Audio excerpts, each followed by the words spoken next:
Hello friends, आज हम लेकर आए हैं रुक्मिणी प्रकाशन के बिहार प्राथमिक शिक्षक भर्ती का प्रैक्टिस सेट 1। इस भर्ती में 120 में से 80 प्रश्न जीके जीएस के होंगे, जो एग्ज़ाम ऑफ व्यू से काफ़ी इम्पोर्टेंट है।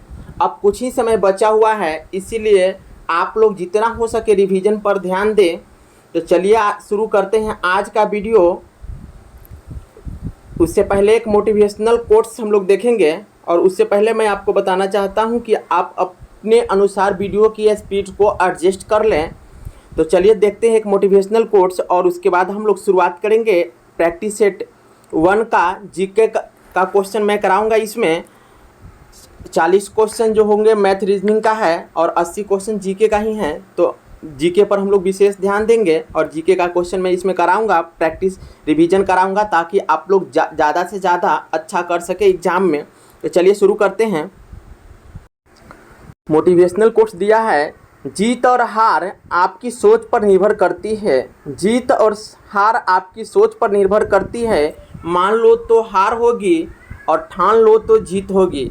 मान लो तो हार होगी और ठान लो तो जीत होगी। इसीलिए आप लोग अपने विश्वास को टूटने नहीं देंगे और इसका रिवीजन करेंगे। ये आप लोग का टेस्ट सीरीज 1 प्लेटफॉर्म प्रकाशन रुक्मिणी का की तरफ से जो प्रकाशित होता है, ये काफ़ी इम्पोर्टेंट होता है। मैंने भी इस बुक को, इसका सारे प्रैक्टिस सेट मैंने जब प्रिपरेशन पीरियड में था तो मैंने इसको बनाया था, और अभी भी मैं बनाता हूँ, इसको देखता हूँ। ये काफ़ी इम्पोर्टेंट होता है, इससे अच्छा कोई प्रकाशन है नहीं प्रैक्टिस सेट के मामले में। तो चलिए शुरू करते हैं आज के क्वेश्चन के। शुरू में यहाँ पर मैथ और रीजनिंग के क्वेश्चन दिए हैं। मैथ आगे 40 नंबर से आपको जीके के क्वेश्चन मिलेंगे। तो चलिए हम लोग शुरू करते हैं, बिना टाइम गंवाए हुए शुरुआत करते हैं। तो आज का जो क्वेश्चन है क्वेश्चन नंबर 41 होगा। 40 तक मैथ रीजनिंग है, 41 से जीके दिया है। हम लोग देखेंगे क्वेश्चन नंबर 41 है कि गांधी जी के गिरफ्तार होने के बाद धरासन साल्ट वर्क्स पर हमला करने हेतु कई यात्रा का नेतृत्व किसने किया था। एक बार क्वेश्चन को फिर से देखते हैं। गांधी जी के गिरफ्तार होने के बाद धरासन साल्ट वर्क्स पर हमला करने हेतु की गई यात्रा का नेतृत्व किसने किया था। तो ये किए थे अब्बास तैयब जी। किसने किए थे?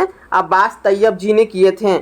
आगे है क्वेश्चन नंबर 42 है कि सिपाही विद्रोह के दौरान गवर्नर जनरल कौन था। सिपाही विद्रोह के दौरान तो ये थे लॉर्ड कैनिंग। एक माइंड में बात आएगी कि सिपाही विद्रोह कब हुआ था। तो यह 1857 ईस्वी में हुआ था सिपाही विद्रोह, और उस टाइम लॉर्ड कौन थे? लॉर्ड कैनिंग थे 1857 ईस्वी में। क्वेश्चन नंबर 43 है कि गवर्नर जनरल लॉर्ड डलहौजी ने किस साम्राज्य को चेरी नाम दिया था। चेरी नाम किसको दिया था? तो वह अवध के साम्राज्य को दिया था। किस साम्राज्य को? अवध के साम्राज्य का नाम चेरी दिया था। किसने दिया था? लॉर्ड डलहौजी ने दिया था। क्वेश्चन नंबर 44 है कि 44 नंबर क्वेश्चन देखेंगे कि निम्नलिखित में से किसने रेड शर्ट से आंदोलन किया था। आंदोलन का आयोजन किसने किया? रेड शर्ट का किसने किया था? तो ये किए थे खान अब्दुल गफ्फार खान। किसने किए थे? खान अब्दुल गफ्फार खान ने किए थे। क्वेश्चन नंबर 45 है कि किस आंदोलन को भारत का पहला सविनय अवज्ञा आंदोलन कहा जाता है। किस आंदोलन को कहा जाता है? तो चंपारण आंदोलन को कहा जाता है। किस आंदोलन को? चंपारण आंदोलन को। क्वेश्चन नंबर 46 है कि स्वेज नहर नामक कृत्रिम जल मार्ग इनमें से किन सागरों को जोड़ता है। स्वेज नहर दिया है, तो स्वेज नहर भूमध्य सागर को लाल सागर से जोड़ता है। किससे जोड़ता है स्वेज नहर? तो भूमध्य सागर को लाल सागर से जोड़ता है। आगे क्वेश्चन नंबर 47 है। क्वेश्चन नंबर 47 है कि हडसन नदी निम्न में से किस शहर से होकर बहती है। तो हडसन नदी जो है न्यूयॉर्क से होकर बहती है। न्यूयॉर्क कहाँ पड़ता है? अमेरिका में पड़ता है। नेक्स्ट क्वेश्चन है क्वेश्चन नंबर 48 कि निम्नलिखित में से कौन सा जलडमरू मध्य आर्कटिक महासागर को प्रशांत महासागर से जोड़ता है। तो यह है बेरिंग जल डमरू मध्य, कौन सा है? बेरिंग जल डमरू मध्य जो है सो यह आर्कटिक सागर को प्रशांत महासागर से जोड़ता है। क्वेश्चन नंबर 49 है, इडुक्की जल विद्युत परियोजना इनमें से किस नदी पर बनाई गई है? तो यह पेरियार नदी पर बनाई गई है केरल राज्य में। किसमें? पेरियार नदी पर, केरल राज्य में। क्वेश्चन नंबर 50 है, हीराकुंड बांध किस नदी पर बना है? तो यह महानदी पर है, उड़ीसा राज्य में है। कहाँ है? उड़ीसा राज्य में महानदी पर है। क्वेश्चन नंबर 51 है, क्वेश्चन नंबर 51 है कि सैफ चैंपियनशिप 2023 के खिताब कुवैत को हराकर किस देश ने जीता? तो यह जीता भारत ने। किसने जीता? भारत ने जीता है। क्वेश्चन नंबर है 52, चंद्रयान 3 को किस तिथि को लॉन्च किया गया? तो इसे लॉन्च किया गया 14 जुलाई 2023 को। कब किया गया? 14 जुलाई 2023 को किया गया। क्वेश्चन नंबर है 53 कि छात्रों में उद्यमशीलता का विश्वास और कौशल विकास करने के लिए तेजस्वी कार्यक्रम कहाँ प्रारंभ किया गया? तो यह मध्य प्रदेश में किया गया। कहाँ? मध्य प्रदेश में किया गया। क्वेश्चन नंबर 54 है, क्वेश्चन नंबर 54 है कि जल शक्ति मंत्रालय द्वारा जारी जल निकायों की पहली गणना के अनुसार सर्वाधिक जलाशय वाला राज्य कौन है? तो यह है पश्चिम बंगाल। कौन सा राज्य है? पश्चिम बंगाल है। क्वेश्चन नंबर 55 है, हाल ही में अजरबैजान के बाकू में आयोजित ISSF विश्व कप 2023 में भारत पदक तालिका में कौन से स्थान पर रहा है? तो इसमें यह दूसरा स्थान पर रहा है। क्वेश्चन नंबर 56 है, क्वेश्चन नंबर 56 है कि सांग महोत्सव, कौन महोत्सव? सांग महोत्सव का आयोजन कहाँ किया गया? तो सांग महोत्सव का आयोजन कहाँ किया गया? यह हरियाणा में किया गया था। कहाँ में? हरियाणा में। आगे है क्वेश्चन नंबर 57 है कि किस राज्यों में राज्य खेल पुरस्कार एवं सम्मान योजना प्रारंभ करने की घोषणा की गई है? तो यह की गई है बिहार में। कहाँ की गई है? बिहार राज्य में की गई है। नेक्स्ट क्वेश्चन है, क्वेश्चन नंबर है 58 कि हाल ही में विश्व महासागर दिवस 2023 कब मनाया गया? तो यह मनाया गया है 8 जून को। कब मनाया गया है? 8 जून को मनाया गया। क्वेश्चन नंबर है 59 कि किसने 12 अगस्त 1765 को अंग्रेजों को बंगाल, बिहार और उड़ीसा की दीवानी देने का फरमान दिया? तो यह किसने दिया था? तो यह दिया था शाह आलम द्वितीय ने। किसने? शाह आलम द्वितीय ने।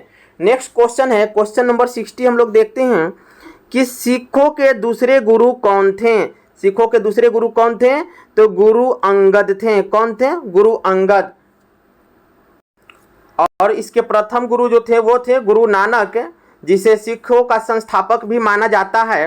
क्वेश्चन नंबर 61 है कि 19वीं शताब्दी में हिंदू धर्म के पुनर्जागरण का श्रेय निम्न में से किसको जाता है? तो यह जाता है राजा राम मोहन राय को। 19वीं शताब्दी में हिंदू धर्म के पुनर्जागरण का श्रेय राजा राम मोहन राय को जाता है। क्वेश्चन नंबर है 62 कि भगत सिंह और उसके साथियों ने किसका बदला लेने के लिए ब्रिटिश अधिकारी जॉन सॉन्डर्स की हत्या की थी? जॉन सॉन्डर्स की हत्या की थी। तो किसका बदला लेने के लिए? तो लाला लाजपत राय के मौत की। लाला लाजपत राय को जब लाठी से वार करके मार दिया गया था, तो इसी से गुस्सा होकर के भगत सिंह एवं उनके साथियों ने ब्रिटिश अधिकारी जॉन सॉन्डर्स की हत्या कर दी थी। क्वेश्चन नंबर है 63 कि सिकंदर के गुरु कौन थे? तो सिकंदर के गुरु कौन थे? अरस्तु थे। कौन थे? अरस्तु। इसका एक ट्रिक है जो मैं शॉर्ट वीडियो में इसको डाल दूंगा। यहाँ काफ़ी कन्फ्यूजन होता है। सिकंदर के गुरु अरस्तु हुए, प्लेटो, सुकरात, इसमें काफ़ी कन्फ्यूजन होता है कौन किसके गुरु हैं। तो इसका एक ट्रिक है जो मैं शॉर्ट वीडियो में डालूंगा, आप लोग जरूर देख लीजिएगा इसको, ताकि कन्फ्यूजन ना रहे। क्वेश्चन नंबर 64 है कि झेलम का युद्ध किसने जीता था? तो झेलम का युद्ध किसने जीता था? सिकंदर ने जीता था। किसको हरा करके? पोरस को हरा करके। ये चीज ध्यान देना है, झेलम का युद्ध सिकंदर ने पोरस को हरा करके जीता था। नेक्स्ट क्वेश्चन नंबर 65 है, यहाँ दिया है यहाँ दिया है कि बिहार में मानचित्र में स्थान 1 में कौन सी मृदा पाई जाती है। तो स्थान 1 यहाँ मानचित्र उतना स्पष्ट नहीं दिया है, यहाँ दिया है वो स्थान 1 और यहाँ इंडिकेट कर रहा है, यानी इस एरिया को इंडिकेट कर रहा है। तो इस एरिया में पूछ रहा है कि कौन सी मिट्टी पाई जाती है। तो यहाँ टाल मृदा पाई जाती है। कौन सी मृदा पाई जाती है? टाल मृदा पाई जाती है। क्वेश्चन नंबर 66 है। क्वेश्चन नंबर 66 है कि विश्व व्यापार संगठन की स्थापना कब हुई थी। तो इसकी स्थापना हुई थी, कब हुई थी? 1995 में। 1995 में WTO वर्ल्ड ट्रेड ऑर्गेनाइजेशन की स्थापना हुई थी। क्वेश्चन नंबर 67 है कि कांडला पतन यानी पोर्ट कहाँ पर स्थित है। तो यह कच्छ की खाड़ी गुजरात में स्थित है। कांडला पोर्ट पतन कहाँ है? कच्छ की खाड़ी गुजरात में। क्वेश्चन नंबर 68 है गंगा ब्रह्मपुत्रा डेल्टा क्षेत्र का वन निम्नलिखित में से किस नाम से जाना जाता है। तो इसे सुंदरवन के नाम से जानते हैं। किस नाम से जानते हैं? सुंदरवन के नाम से जानते हैं। क्वेश्चन नंबर है 69। क्वेश्चन नंबर 69 है कि निम्नलिखित में से कौन सा बायोस्फीयर रिजर्व या सुरक्षित जीव मंडल नहीं है। तो इसमें काजीरंगा जो है यह नहीं है। कौन सा? काजीरंगा। क्वेश्चन नंबर है 70 लूनी किसकी सहायक नदी है। लूनी किसकी सहायक नदी है। तो ऑप्शन के अनुसार इसमें से कोई भी ऑप्शन नहीं है, क्योंकि लूनी नदी जो है अरावली पर्वत के निकट नाग पहाड़ से उत्पन्न होकर दक्षिण पश्चिम क्षेत्र में प्रवाहित होते हुए कच्छ के रण में जाके गिरती है। तो ऑप्शन के अनुसार से यहाँ पर कोई भी नहीं है, तो इसमें नन ऑफ दीज हम लोग आंसर लगाएंगे। आगे क्वेश्चन नंबर है 71 कि इनमें से सबसे अधिक वर्षा कहाँ होती है। तो यह मासिनराम मेघालय में होती है। क्वेश्चन नंबर है और सबसे कम वर्षा पूछ देगा कि कहाँ होती है। तो यह होती है कहाँ? लेह लद्दाख में होती है। क्वेश्चन नंबर है 72। क्वेश्चन नंबर 72 है कि विश्व का सर्वोच्च पर्वत शिखर एवरेस्ट नेपाल में किस नाम से प्रसिद्ध है। तो यह सागरमाथा के नाम से प्रसिद्ध है। किस नाम से प्रसिद्ध है? सागरमाथा के नाम से प्रसिद्ध है। विश्व की सर्वोच्च पर्वत शिखर नेपाल में ही स्थित है, इसी को ही सागरमाथा बोलते हैं। और भारत की सर्वोच्च जो चोटी अगर पूछे तो उसे हम लोग K2 या गॉडविन ऑस्टिन बोलते हैं, जो पीओके क्षेत्र में स्थित है। क्वेश्चन नंबर 73 है भारतीय संविधान की सबसे बड़ी विशेषता क्या है। तो इसकी सबसे बड़ी विशेषता यह है कि सबसे बड़ी संविधान है भारत की। भारतीय संविधान विश्व की सबसे बड़ी है, यूएसए का संविधान सबसे छोटी है। भारत का संविधान सबसे विश्व में बड़ा, जबकि अमेरिका का संविधान सबसे छोटा है। क्वेश्चन नंबर 74 है कि संविधान के किस अनुच्छेद में यह वर्णित है कि प्रत्येक व्यक्ति धार्मिक विश्वास और उसके अनुरूप आचरण करने के लिए अपने विचारों को दूसरे के समक्ष रखने की स्वतंत्र है। यह अनुच्छेद 25 में है और इससे संबंधित एक ट्रिक है जो मैंने शॉर्ट वीडियो में डाल रखा है, आप लोग देख सकते हैं। नेक्स्ट क्वेश्चन नंबर 75 है। क्वेश्चन नंबर 75 है कि भारतीय संविधान के किस अनुच्छेद में गो हत्या पर प्रतिबंध लगाया गया है। तो यह अनुच्छेद 48 के तहत गो हत्या पर प्रतिबंध लगाया गया है। अनुच्छेद 48 में लिखा गया है कि राज्य सरकार दुधारू एवं भारवाहक पशु की हत्या पर रोक लगाया है। इसका विकास एवं संवर्धन के लिए राज्य सरकार काम करेगी। ये चीज़ 48 में लिखा गया है। आगे क्वेश्चन नंबर 76 है कि किसको कायम करके शांति का सर्वोत्तम रूप पाया जा सकता है। तो उपयुक्त में से एक से अधिक, तो एक से अधिक में ये होगा स्वतंत्रता को भी और समानता को भी और न्याय को, यानी तीनों को कायम करके ही हम लोग शांति का सर्वोत्तम रूप पा सकते हैं। क्वेश्चन नंबर 77 1943 में भारत के किस राज्य में भयानक अकाल पड़ा था। तो यह पड़ा था बंगाल में। कब पड़ा था? बंगाल में पड़ा था 1943 में। क्वेश्चन नंबर 78 78 नंबर यदि धन या मुद्रा बहुत अधिक हो तो माल बहुत कम हो तो वह कौन सी स्थिति होगी। फिर से एक बार देखते हैं, वो थोड़ा पेन नहीं चल रहा था। यदि धन या मुद्रा बहुत अधिक हो और माल बहुत कम हो तो कौन सी स्थिति उत्पन्न हो सकती है? तो यह मुद्रास्फीति उत्पन्न हो सकती है। यहाँ पर काफ़ी कन्फ्यूजन होता है, लोगों को ध्यान देना है। मुद्रास्फीति और अवस्थिति में जब धन बहुत अधिक हो और माल बहुत कम हो तो मुद्रास्फीति होगी, और जब माल बहुत अधिक हो और धन कम हो तो अवस्थिति की स्थिति उत्पन्न होगी। क्वेश्चन नंबर है 79, मुद्रास्फीति का तात्पर्य क्या है? मुद्रास्फीति का तात्पर्य है मुद्रा आपूर्ति में वृद्धि से। मुद्रा आपूर्ति में वृद्धि से तात्पर्य है मुद्रास्फीति का। क्वेश्चन नंबर 80 है, क्वेश्चन नंबर 80 है कि केंद्र और राज्यों के बीच कुछ कर संसाधनों के वित्तीय वितरण का निपटारा निम्नलिखित में से किसके द्वारा किया जाता है? तो यह किया जाता है वित्त आयोग द्वारा। किसके द्वारा किया जाता है? वित्त आयोग द्वारा किया जाता है। और वित्त आयोग की चर्चा अनुच्छेद 280 में की गई है। अनुच्छेद 280 के तहत राष्ट्रपति वित्त आयोग का गठन करते हैं 5 वर्षों के लिए। क्वेश्चन नंबर है 81, राष्ट्रीय कृषि और ग्रामीण विकास बैंक यानी नाबार्ड की स्थापना किस पंचवर्षीय योजना में हुई थी? तो इसकी स्थापना हुई थी 6ठी पंचवर्षीय योजना। यहाँ ऑप्शन नहीं दिया है तो नन ऑफ दीज हम लोग लगाएंगे। 6ठी पंचवर्षीय योजना में 1982 ईस्वी में 12 जुलाई 1982 ईस्वी को इसकी स्थापना हुई थी। आगे है क्वेश्चन नंबर हम लोग 82 देखेंगे। भोपाल गैस त्रासदी किस वर्ष हुई थी? यानी भोपाल में जो गैस कांड हुआ था वह कब हुआ था? तो यह हुआ था 1984 ईस्वी में। 1984 ईस्वी में वीवीआई क्वेश्चन है। यहाँ पर इतना ही से नहीं, यहाँ पर छोटा डेट भी पूछता है। तो छोटा डेट पूछेगा तो 3 दिसंबर 1984 को गैस कांड की घटना भोपाल में हुई थी। इसमें मिथाइल आइसोसाइनाइड का रिसाव हुआ था जिसके कारण काफ़ी लोगों की मृत्यु हो गई थी।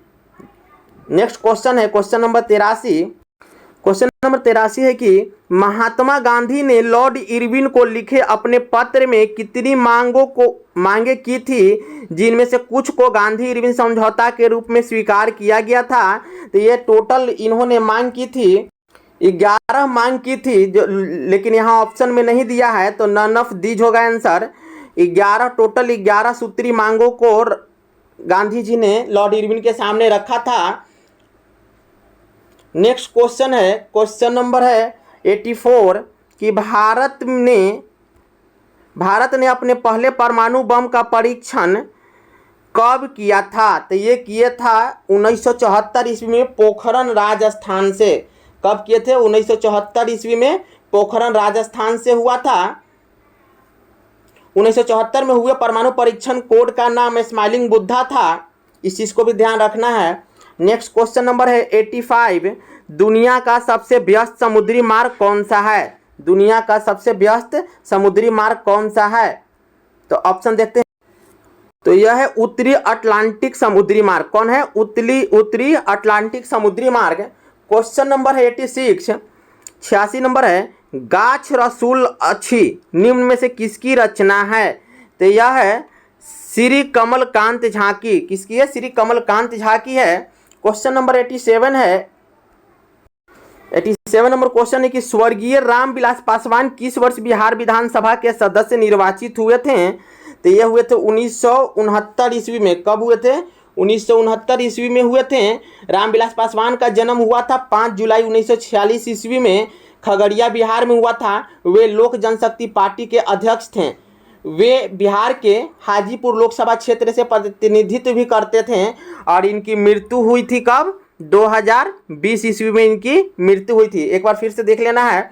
ये 1946 में इनका जन्म हुआ था। ये हाजीपुर विधानसभा क्षेत्र से प्रतिनिधित्व करते थे और इनकी मृत्यु हुई 8 अक्टूबर 2020 को। नेक्स्ट क्वेश्चन है क्वेश्चन नंबर 88। 88 नंबर क्वेश्चन है कि बिहार में प्रथम कछुआ पुनर्वास केंद्र कहाँ बनाया गया है? तो यह बनाया गया है भागलपुर में बनाया गया है। क्वेश्चन नंबर है 89, मेरी कहानी यानी संपूर्ण एन ऑटोबायोग्राफी किसकी आत्मकथा है? तो यह है जवाहरलाल नेहरू की। किसकी है? एन ऑटोबायोग्राफी किसकी है? तो जवाहरलाल नेहरू की है। इनकी और भी अन्य पुस्तकें हैं जिसमें डिस्कवरी ऑफ इंडिया काफ़ी फेमस है, यहाँ से क्वेश्चन पूछता है। क्वेश्चन नंबर 90 है कि भारत के एक प्रसिद्ध संगीतकार एस बालचंदर को निम्नलिखित में से कौन सा वाद्य यंत्र बजाने के लिए जाना जाता है? तो इसे बीना बजाने के लिए जाना जाता है। क्वेश्चन नंबर 90 हो गया। क्वेश्चन नंबर 91 देखते हैं। क्वेश्चन नंबर 91 है कि कौन सा जंतु वर्ग 3 कक्षीय हृदय का होता है? तो उभयचर प्राणी जितने होते हैं वो 3 कक्षीय हृदय के होते हैं, लेकिन एक मगरमच्छ जो होता है वो 4 कक्षीय होता है। ध्यान देना है, मगरमच्छ अपवाद में है जो 4 कक्षीय होता है। आगे है क्वेश्चन, नेक्स्ट क्वेश्चन है क्वेश्चन नंबर 92 कि एल्काइंस असंतृप्त हाइड्रोकार्बन जिनमें 2 कार्बन परमाणुओं के बीच में एक तिहरा आबंध होता है, एक सामान्य सूत्र क्या होता है? तो इसका सामान्य सूत्र है, इसमें ऑप्शन नहीं दिया है, तो इसका होता है CnH2n-2 होता है। क्या होता है? CnH2n-2 होता है। जोड़ो हटाओ घटाओ एक फॉर्मूला पर हम लोग एल्केन, एल्किन्स और एल्काइंस को हम लोग ध्यान रख सकते हैं। ये बहुत इंपॉर्टेंट है, यहाँ कन्फ्यूजन होता है। आगे क्वेश्चन नंबर 93 है कि ठोस कार्बन डाइऑक्साइड को शुष्क बर्फ क्यों कहा जाता है? तो इसको इसलिए कहा जाता है कि जब दाब को 1 एटमॉस्फेयर कम किया जाता है तो वह सीधे गैसीय अवस्था में परिवर्तित हो जाता है, इसीलिए ठोस कार्बन डाइऑक्साइड को शुष्क बर्फ कहा जाता है। नेक्स्ट क्वेश्चन है, क्वेश्चन नंबर है 94 कि निम्नलिखित में से किस सिद्धांत के अनुसार से कोई रॉकेट अंतरिक्ष में कार्य करता है? तो यह संवेग संरक्षण के सिद्धांत पर कार्य करता है। किस सिद्धांत पर? संवेग संरक्षण के सिद्धांत पर रॉकेट अंतरिक्ष में कार्य करता है। न्यूटन के द्वितीय नियम के साथ न्यूटन के तृतीय नियम के संयोजन एक बहुत ही महत्वपूर्ण परिणाम है संवेग संरक्षण का नियम, इसी को कहते हैं। आगे है क्वेश्चन नंबर 95, पारिस्थितिकी संक्रमण की अवधारणा को सर्वप्रथम किसने प्रयोग किया था? तो ये किए थे बेनेट ने। किसने किए थे? बेनेट ने सबसे पहले ये अवधारणा 1976 में दिए थे। कब दिए थे? 1976 में। नेक्स्ट क्वेश्चन है, क्वेश्चन नंबर है 96, निम्नलिखित में से कौन सा संवहनीय संयोजक ऊतक है? तो उपयुक्त में से एक से अधिक होगा, तो कौन कौन है? इसमें सभी हो जाएंगे। आरबीसी, लाल रुधिर कणिकाएं, श्वेत रुधिर कणिकाएं और रुधिर प्लाज्मा, ये तीनों जो है सो संवहनीय संयोजी ऊतक हैं। नेक्स्ट क्वेश्चन नंबर 97 है। क्वेश्चन नंबर 90 है कि क्षार के संबंध में निम्नलिखित में से कौन सा सही नहीं है? तो यह नीले लिटमस पत्र को लाल कर देता है, यह सही नहीं है। बाकी सभी सही है। यह है लाल लिटमस पत्र को नीला कर देता है, यह सही है। यह स्वाद में कसैला होता है, यह भी सही है। यहाँ हम लोग अम्ल और क्षार को थोड़ा सा ध्यान देंगे, कन्फ्यूजन काफ़ी होता है, तो हम लोग एक ट्रिक यहाँ देख लेते हैं। हम लोग देख लेते हैं अनिल, यानी अनिल में अ से अम्ल, नीला को करता है क्या? लाल। अम्ल नीला को लाल करता है, तो हम अम्ल का अगर अम्ल हम लोग को स्पष्ट हो जाए तो क्षार ऑटोमेटिक स्पष्ट हो जाएगा। यहाँ पर अम्ल नीला को लाल करता है, तो क्षार किसको करेगा? लाल को नीला करेगा। यहाँ ध्यान देना है, ये दोनों में, इससे आप लोग अनिल याद रखिएगा। अनिल यानी अम्ल नीला को लाल करता है। क्वेश्चन नंबर 98 है। क्वेश्चन नंबर 98 है कि लार ग्रंथि से कौन सा एंजाइम स्रावित होता है? तो लार ग्रंथि से एमाइलेज नामक एंजाइम स्रावित होता है, जो ऑप्शन में नहीं है, तो यहाँ नन ऑफ दीज हम लोग लगाएंगे। इसके लेकर के मैंने एक ट्रिक बना रखा है, शॉर्ट वीडियो में है, आप लोग उसको देख सकते हैं। आगे क्वेश्चन नंबर है 99, निम्नलिखित में कथनों पर विचार करें और बताएं कि उपयुक्त में से कौन सा कथन सत्य है। तो उपयुक्त दोनों कथन सत्य है, हम लोग देख लेते हैं। प्रकाश पौधों और जीव दोनों की जनन प्रक्रिया को प्रभावित करते हैं, यह सही है। और एक और है, जलीय तंत्र में प्रकाश की उपस्थिति उत्पादक और उपभोक्ता की उपस्थिति का निर्धारण होती है, यह भी सही है। क्वेश्चन नंबर 100 है। क्वेश्चन नंबर 100 है कि निम्नलिखित में से कौन सा रासायनिक परिवर्तन का उदाहरण नहीं है? तो इसमें जल का वाष्प में परिवर्तन जो है सो रासायनिक परिवर्तन का नहीं बल्कि भौतिक परिवर्तन का उदाहरण है। आगे हम लोग देखते हैं क्वेश्चन नंबर 101, शक्ति की अंतर्राष्ट्रीय इकाई क्या होती है? तो शक्ति की अंतर्राष्ट्रीय इकाई क्या होती है? वाट होती है। ऊर्जा का जूल होता है। विद्युत ऊर्जा का किलोवाट होता है, ऊष्मा का भी जूल होता है। आगे है क्वेश्चन नंबर 102, वायुमंडलीय दाब की इकाई क्या है? तो वायुमंडलीय दाब की इकाई उपयुक्त में से एक से अधिक दी, तो न्यूटन प्रति मीटर, पास्कल और बार, ये सभी वायुमंडलीय दाब की इकाई है। क्वेश्चन नंबर 103 है, क्वेश्चन नंबर 103 है कि जब प्रकाश एक सघन माध्यम से विरल माध्यम में प्रवेश करता है तो इसकी गति पर क्या प्रभाव पड़ता है? तो इसकी गति दोगुनी नहीं, इसकी गति जो होती है बढ़ती है। इसकी दोगुनी कम होने का तो कहीं से होता ही नहीं है, यहाँ ऑप्शन है ही नहीं। इसकी गति क्या हो जाती है? बढ़ जाती है, ध्यान देना है। क्वेश्चन नंबर 104 है, निम्नलिखित में से कौन यह बताता है कि तत्वों के गुण उनके परमाणु संख्या का आवधिक कार्य है? तो यह आधुनिक आवधिक नियम से यह पता चलता है। किस नियम से? आधुनिक आवधिक नियम से यह पता चलता है। क्वेश्चन नंबर 105 है, क्वेश्चन नंबर 105 है कि गति करती हुई एक कार विपरीत दिशा में आती हुई हवा का सामना करती है, कार पर हवा द्वारा किया गया कार्य क्या होगा? तो कार्य क्या होगा? इसमें ऋणात्मक होगा। हवा द्वारा किया गया कार्य ऋणात्मक होगा। आगे क्वेश्चन नंबर 106 है, नॉनस्टॉक किसका एक प्रकार है? तो यह नीलहरित शैवाल का एक प्रकार है। किसका? नीलहरित शैवाल का एक प्रकार है। इसे साइनोबैक्टीरिया के अंतर्गत रखते हैं और यह मोनेरा जगत के अंतर्गत आता है, मोनेरा जगत। क्वेश्चन नंबर 107 है, निम्नलिखित में से किसका सही सुमेलन नहीं है इसमें? तो तृणभक्षी गौण उपभोक्ता, यह इसका नहीं है। तृणभक्षी जो घास खाता है उसको तो हम लोग इसको गौण उपभोक्ता नहीं कहेंगे। आगे है क्वेश्चन नंबर 108, क्वेश्चन नंबर 108 है कि सिग्मोइड कोलन किसका भाग है? सिग्मोइड कोलन जो है किसका एक भाग है? तो यह बड़ी आंत का एक भाग है। किसका? बड़ी आंत का। क्वेश्चन नंबर है 109, तरल पदार्थ का क्वथनांक पर क्या होते हैं? तरल पदार्थ के क्वथनांक पर क्या होते हैं?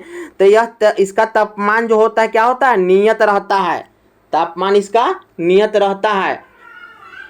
आगे है क्वेश्चन नंबर 110 है कि यूस्टोकी नालिका मानव शरीर के किस भाग में उपस्थित होता है? तो यह होता है कान और गला में। ऑप्शन में नहीं दिया है इसलिए नन ऑफ दीज इसका आंसर होगा। कान और गला में होता है। क्वेश्चन नंबर 111 है, क्वेश्चन नंबर 111 है कि सूर्यास्त के बाद भी पृथ्वी की सतह के निकट वायु किस कारण से ऊष्मा प्राप्त करती है? तो किस कारण से ऊष्मा प्राप्त करती है? स्थलीय विकिरण के कारण। किसके कारण? स्थलीय विकिरण के कारण ऊष्मा प्राप्त करती है। क्वेश्चन नंबर है 112 नंबर क्वेश्चन, पैनक्रियाज की कोशिकाएं जो इंसुलिन उत्पन्न करती है क्या कहलाती है? क्या कहलाती है यह? तो यह आइलेट ऑफ लैंगरहैंस कहलाती है। Islet of Langerhans. Question number 113 है कि एवी गर्म रक्त वाले एक जीव होते हैं और उनका दिल कितनी कक्षाओं वाला होता है? तो उनका दिल जो होता है 4 कक्षाओं वाला होता है।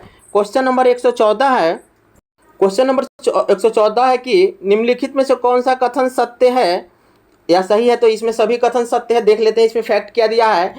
तो वनों की कटाई से वायु में कार्बन डाइऑक्साइड की मात्रा में वृद्धि होती है, यह सही है। कार्बन डाइऑक्साइड ऊष्मा को बांध लेता है और इससे वायु में नहीं निकलने देता है, जिसके कारण पृथ्वी जो है गर्म हो जाती है। कार्बन डाइऑक्साइड की वायुमंडल में 0.03% मात्रा है, यह भी सही है। सबसे ज़्यादा नाइट्रोजन का 78% और ऑक्सीजन का 21% होता है। कार्बन डाइऑक्साइड की मात्रा 0.03% होता है। क्वेश्चन नंबर 115 है कि आलू में स्टार्च किसके साथ अभिक्रिया करने के बाद नीले रंग में परिवर्तित हो जाता है? तो यह होता है आयोडीन के साथ अभिक्रिया करने पर।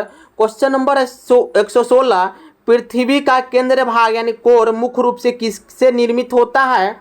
तो यह निर्मित होता है निकेल और लोहा से। किससे निर्मित होता है? निकेल और लोहा से। क्वेश्चन नंबर 117 है कि एक पारदर्शी सामग्री का अपवर्तनांक क्या होता है? तो इसका अपवर्तनांक अपवर्तनांक इसका बैगनी रंग के लिए अधिकतम होता है और लाल रंग के लिए न्यूनतम होता है। तो इस ऑप्शन होगा इसका डी। आगे क्वेश्चन नंबर, ऐसे भी बैगनी रंग का तरंग दर सबसे कम और लाल रंग का तरंग दर सबसे अधिक होता है, तो उसका अपोजिट होता है अपवर्तनांक। इस बात को ध्यान रखना है, तो यहाँ से क्लियर हो जाएगा। क्वेश्चन नंबर 118 है कि निम्नलिखित में से कौन सा प्राकृतिक गैस एक प्राथमिक घटक है? तो मीथेन जो है एक प्राथमिक घटक है। क्वेश्चन नंबर है 119। क्वेश्चन नंबर 119 है कि आवासीय क्षेत्रों के लिए केंद्रीय प्रदूषण नियंत्रण बोर्ड द्वारा प्रस्तावित मानक शोर का स्तर क्या है? तो यह है 45 डेसिबल, 45 dB। और आज का लास्ट क्वेश्चन है, BCG निम्न में से किसके लिए एक वैक्सीन है? तो यह ट्यूबरकुलोसिस और यक्ष्मा दोनों एक ही नाम है, तो इसके लिए BCG का टीका दिया जाता है। और इस तरह से हम लोग का प्रैक्टिस सेट 1 समाप्त हुआ और अगले वीडियो में हम लोग प्रैक्टिस सेट 2 को करेंगे। समय काफ़ी कम है, इसीलिए आप लोग जितना हो सके क्विक रिवीजन करें ताकि ज़्यादा से ज़्यादा एग्जाम में अच्छा कर पाएँ। वैकेंसी काफ़ी ज़्यादा है, इतनी वैकेंसी अभी तक कोई भी क्षेत्र में नहीं आई है, तो आप लोग इस मौका अच्छा है, गोल्डन अपॉर्चुनिटी है, आप लोग मेहनत कीजिए और उसको निकालिए। ठीक है, तो आज हम का वीडियो हम समाप्त करते हैं। थैंक यू सो मच, मिलते हैं अगले वीडियो में।